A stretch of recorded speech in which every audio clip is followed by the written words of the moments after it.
risk something that is important to you for something that is unimportant to you? We'll always have problems. I mean, ever since I got out of school, I used to sell stocks. They'd always give me 10 reasons why you shouldn't buy them, and you've heard them all throughout your life. But the world does not belong to the pessimists, believe me. You're selling happiness, and it's, and having it at arm's length away is a big part of it. And the distribution system's been developed. It's the right formula, Muhtar, and it just has to be carried out with extreme diligence, enthusiasm, in every minute of the day.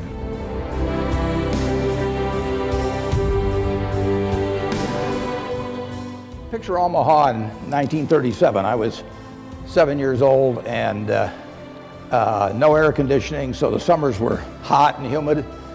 People went out on their lawns at night just to try and cool off, and I got the idea that maybe I could sell them what you would call soft drinks and we called pop.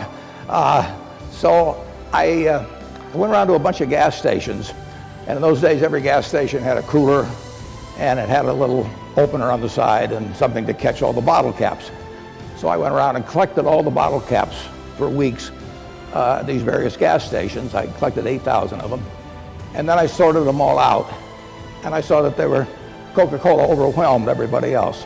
They were these little silver-like ones in those days. And my grandfather had a grocery store, so I went to my grandfather and I said, how about giving me a deal on Coke so I can sell it around the neighborhood? And he sold me at the rate of 6 bottles for $0.25, and I went around and sold them for $0.05 each. And I sold out every time. I had no inventory, I had no receivables, I had the best business I ever had.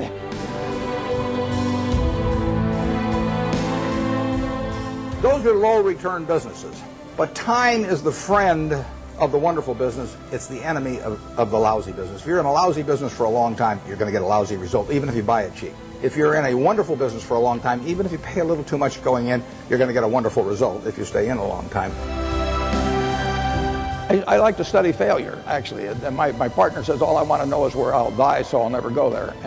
And we want to see what has caused businesses to go bad. And the biggest thing that kills them is complacency. I mean, you want a restlessness, a feeling that somebody's always after you, but you're going to stay ahead of them. You always want to be on the move.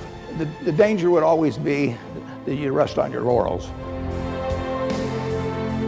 That restlessness, that belief that is the key. Tomorrow is more exciting than today.